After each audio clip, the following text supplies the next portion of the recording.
Hi ಸ್ನೇಹಿತರೆ, welcome to our channel Mithun Raj ಅಡುಗೆ ಮನೆ. ಇವತ್ತಿನ ವಿಡಿಯೋದಲ್ಲಿ ಸ್ಪೆಷಲಾಗಿ ನಾನು ಬ್ರೆಡ್ಡಿಂದ ಒಳ್ಳೆ ಸ್ವೀಟ್ ಐಟಮ್ ಮಾಡಿ ತೋರಿಸ್ತೀನಿ. ಈ ಸ್ವೀಟ್ ನಾನು ಮನೆಯಲ್ಲಿ ಮಾಡಿದ್ದೀನಿ ಅಂತಂದರೆ ನನಗೂ ಕೊಡದೆ ಎಲ್ಲ ಅವರೇ ತಿಂದುಬಿಡ್ತಾರೆ, ಅಷ್ಟು ರುಚಿಯಾಗಿರುತ್ತೆ. ಒಮ್ಮೆ ಮಾಡಿ ನೋಡಿ, ಇದೇ ನಿಮ್ಮ ಫೇವ್ರೆಟ್ ಸ್ವೀಟ್ ಆಗುತ್ತೆ, ಅಷ್ಟು ರುಚಿಯಾಗಿರುತ್ತೆ. ಮಾಡೋದು ಕೂಡ ತುಂಬಾ ಸಿಂಪಲ್, ಮನೆಯಲ್ಲಿ ಯಾವಾಗಲೂ ಬ್ರೆಡ್ ಇದ್ದೇ ಇರುತ್ತೆ. ಈ ಒಂದು ರೆಸಿಪಿನ ಈಸಿಯಾಗೆ ಮಾಡ್ಕೋಬೋದು, ಬೇಗನೆ ಮಾಡ್ಕೋಬೋದು. ತಡ ಮಾಡದೆ ವಿಡಿಯೋ ಸ್ಟಾರ್ಟ್ ಮಾಡೋಣ ಬನ್ನಿ. ಮೊದಲನೇದಾಗಿ ನಾನಿಲ್ಲಿ 6 ಬ್ರೆಡ್ ಸ್ಲೈಸಸ್ ತೊಗೊಂಡಿದ್ದೀನಿ.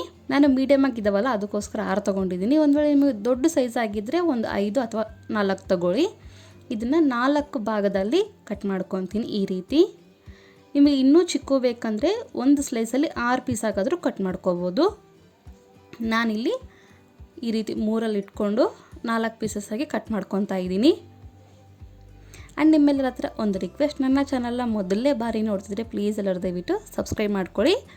ಇವಾಗೆಲ್ಲ ಕಟ್ ಮಾಡಿರೋನ್ನ ಒಂದು ಪ್ಲೇಟಲ್ಲಿ ಎತ್ತಿಟ್ಕೊತೀನಿ. ಇದೇ ರೀತಿ ಇನ್ನು ಉಳಿದಿರುವಂಥ 3 ಬ್ರೆಡ್ ಸ್ಲೈಸಸ್ ಇದ್ದಾವಲ್ಲ, ಅದನ್ನು ಕೂಡ ಈ ರೀತಿ 4 ಭಾಗ ಆಗಿ ಕಟ್ ಮಾಡ್ಕೊತೀನಿ. ಎಷ್ಟು ಸಿಂಪಲ್ ಅಂದರೆ ಆರಾಮಾಗಿ ಮಾಡ್ಕೋಬೋದು, ಈಸಿಯಾಗಿ ಮಾಡ್ಕೋಬೋದು. ತುಂಬಾ ಇಷ್ಟ ಆಗುತ್ತೆ ಎಲ್ಲರಿಗೂ. ಇವನ್ ಚಿಕ್ಕ ಮಕ್ಕಳಿಗಂತೂ ಫೇವ್ರೆಟ್ ಅಂತ ಹೇಳ್ಬೋದು. ಉಳಿದಿರುವಂಥ ಎಲ್ಲ ಬ್ರೆಡ್ ಪೀಸಸ್ನ ಕೂಡ ಪ್ಲೇಟಲ್ಲಿ ಅರೇಂಜ್ ಮಾಡ್ಕೊತೀನಿ. ಇದು ಸೈಡಲ್ಲಿ ಎತ್ತಿಟ್ಕೊಳ್ಳೋಣ. ನೆಕ್ಸ್ಟ್ ಒಂದು ಈ ಥರ ಅಗಲದ ಕಡಾಯಲ್ಲಿ 3-4 ಸ್ಪೂನಷ್ಟು ಎಣ್ಣೆ ಹಾಕ್ತಿದ್ದೀನಿ. 2-3 ಸ್ಪೂನಷ್ಟು ತುಪ್ಪ ಹಾಕ್ತಿದ್ದೀನಿ. ನೀವು ಕಂಪ್ಲೀಟಾಗಿ ನಾವು ತುಪ್ಪದಲ್ಲೇ ಮಾಡ್ಕೊತೀವಿ ಅಂದರೆ ಅದನ್ನು ಕೂಡ ಮಾಡ್ಕೋಬೋದು, ಇಲ್ಲ ಬಟರ್ ಇರುತ್ತಲ್ಲ ಅದರಲ್ಲಿ ಕೂಡ ಮಾಡ್ಕೋಬೋದು. ಎಣ್ಣೆ ಸ್ವಲ್ಪ ಕಾದ್ಮೇಲೆ ಈ ಥರ ಸ್ಲೈಸಸ್ನೆಲ್ಲ ಹಾಕಿ 2 ಕಡೆನೂ ಮೀಡಿಯಮ್ ಫ್ಲೇಮಲ್ಲೇ ಫ್ರೈ ಮಾಡ್ಕೋಬೇಕು. ನೆನಪಿಲ್ಲಿ ಐ ಫ್ಲೇಮಲ್ಲಿ ಇಟ್ಕೋಬೇಡಿ, ಬ್ರೆಡ್ ಭಾಳ ಸ್ಮೂತಾಗಿರುತ್ತೆ, ಅದಕ್ಕೋಸ್ಕರ ಬೇಗ ಕಲರ್ ಚೇಂಜ್ ಆಗಿಬಿಡುತ್ತೆ.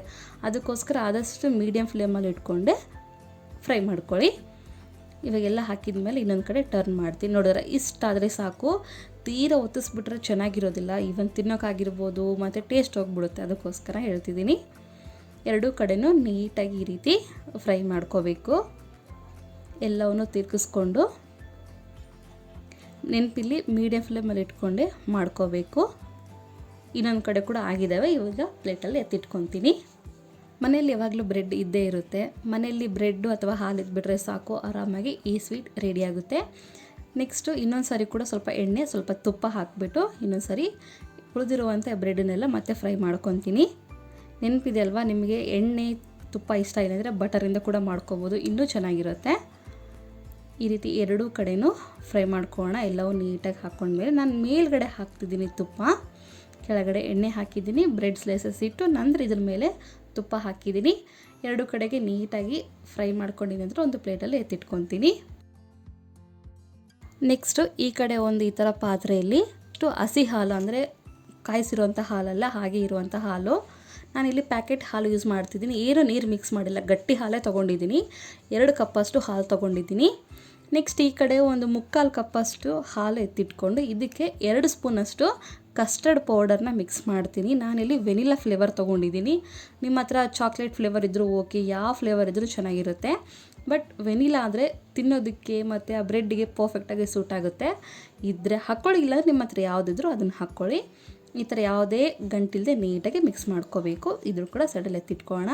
ಹಾಲು ಈ ರೀತಿ ಒಂದು ಕುದಿ ಬರ್ತಾ ಇದೆ ಅನ್ನೋ ಟೈಮಲ್ಲಿ ನೀಟಾಗಿ ಕಲಿಸ್ಕೊಂಡು ಈ ಥರ ಆಲ್ರೆಡಿ ಕಸ್ಟರ್ಡ್ ಪೌಡರ್ ಮಿಕ್ಸ್ ಮಾಡಿರುವಂಥ ಹಾಲು ಇರುತ್ತಲ್ಲ ಅದನ್ನು ಹಾಕ್ಕೋಬೇಕು. ಈ ಥರ ನೀಟಾಗಿ ಮಿಕ್ಸ್ ಮಾಡ್ಕೊಳ್ಳಿ. ಒಂದು ಕುದಿ ಬರ್ತಾ ಇದೆ ಅನ್ನೋ ಟೈಮಲ್ಲಿ ಈ ಥರ ಮಿಕ್ಸ್ ಮಾಡ್ಕೋಬೇಕು. ನೆನಪಿರಲಿ, ಹಾಲನ್ನು ಐ ಫ್ಲೇಮ್ ಅಥವಾ ಮೀಡಿಯಮ್ ಫ್ಲೇಮಲ್ಲಿ ಇಟ್ಕೊಂಡೆ ಕುದಿಸ್ಕೊಳ್ಳಿ. ಹಾಲು ರೆಡಿಯಾಗಿದೆ. ಇವಾಗ ಇದಕ್ಕೆ ನಾವೇನು ಮಾಡೋಣ, ಕಸ್ಟರ್ಡ್ ಪೌಡರ್ ಇರುತ್ತಲ್ಲ, ಕಸ್ಟರ್ಡ್ ಪೌಡರ್ ಮಿಕ್ಸ್ ಮಾಡಿರುವಂಥ ಹಾಲನ್ನು ಅದನ್ನು ಹಾಕ್ಕೊತೀನಿ.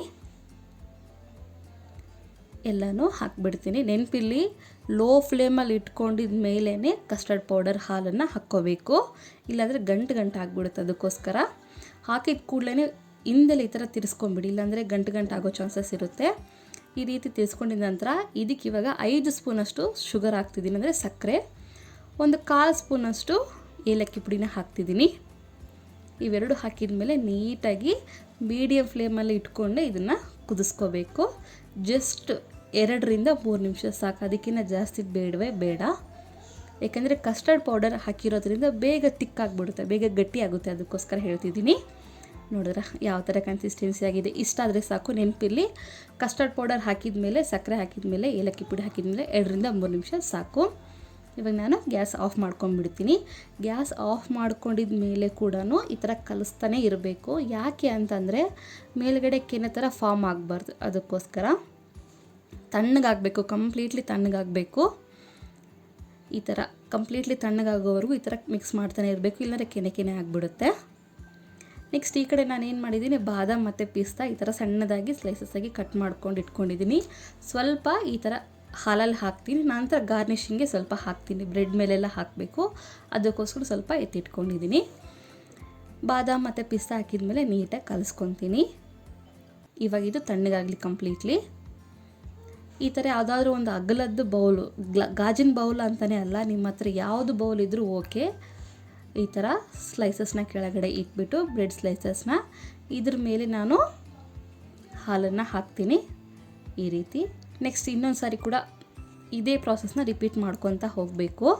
ಎಷ್ಟು ಸಿಂಪಲ್ ಅಲ್ವಾ, ಎಷ್ಟು ಚೆನ್ನಾಗಿರುತ್ತೆ ಅಂದರೆ ನಾವು ಗುಲಾಬ್ ಜಾಮೂನ್ ತಿಂದಾಗ ಯಾವ ಥರ ಫೀಲ್ ಆಗುತ್ತೆ ನೋಡಿ, ಸೇಮ್ ಟು ಸೇಮ್ ಅದೇ ಫೀಲ್ ಬರುತ್ತೆ. ಇನ್ನೊಂದು ಸಾರಿ ಕೂಡ ಈ ಥರ ಇಟ್ಟು ಸೇಮ್ ಪ್ರಾಸೆಸ್ನ ರಿಪೀಟ್ ಮಾಡ್ತಾ ಹೋಗಿ. ಈ ಥರ ಹಾಲು ಹಾಕ್ಕೋಬೇಕು. ಲಾಸ್ಟಲ್ಲಿ ಸ್ವಲ್ಪ ಈ ಥರ ಒಂದು 50% ಮುಳುಗೋ ಥರ ಇಟ್ಬಿಟ್ಟು ನಂತರ ನಾನು ವಿಡಿಯೋದಲ್ಲಿ ಯಾವ ಥರ ತೋರಿಸ್ತೀನೋ ಅದೇ ಥರನೇ ಪ್ರೊಸೀಜರ್ನ ಫಾಲೋ ಮಾಡಿ ಮೇಲ್ಗಡೆ ಸ್ವಲ್ಪ ಬಾದಾಮಿ ಪಿಸ್ತಾ ಹಾಕಿಬಿಟ್ಟು ಸರ್ವ್ ಮಾಡ್ಕೊಂಡು ತಿಂದರೆ ಸೂಪರಾಗಿರುವಂಥ ಬ್ರೆಡ್ ಸ್ವೀಟ್ ರೆಡಿಯಾಗಿರುತ್ತೆ. ನೀವು ಇನ್ನೂ ಬೇಕು ಅಂದರೆ ಫ್ರಿಜ್ಜಲ್ಲಿ ಇಟ್ಟು ಕೂಡ ತಿನ್ಬೋದು, ಇನ್ನೂ ಚೆನ್ನಾಗಿರುತ್ತೆ. ಈ ರೆಸಿಪಿ ಇಷ್ಟ ಆಗುತ್ತೆ ಅಂದ್ಕೊಂಡಿದ್ದೀನಿ. ಇಷ್ಟ ಆದರೆ ಲೈಕ್, ಶೇರ್ ಆ್ಯಂಡ್ ಸಬ್ಸ್ಕ್ರೈಬ್ ಮಾಡ್ಕೊಳ್ಳೋದನ್ನು ಮಾತ್ರ ಮರಿಬೇಡಿ, ಓಕೆನಾ? ಮುಂದಿನ ವಿಡಿಯೋದಲ್ಲಿ ಮತ್ತೆ ಸಿಗ್ತೀರಲ್ಲ ಅವರು. ಟೇಕ್ ಕೇರ್, ಬಾಯ್.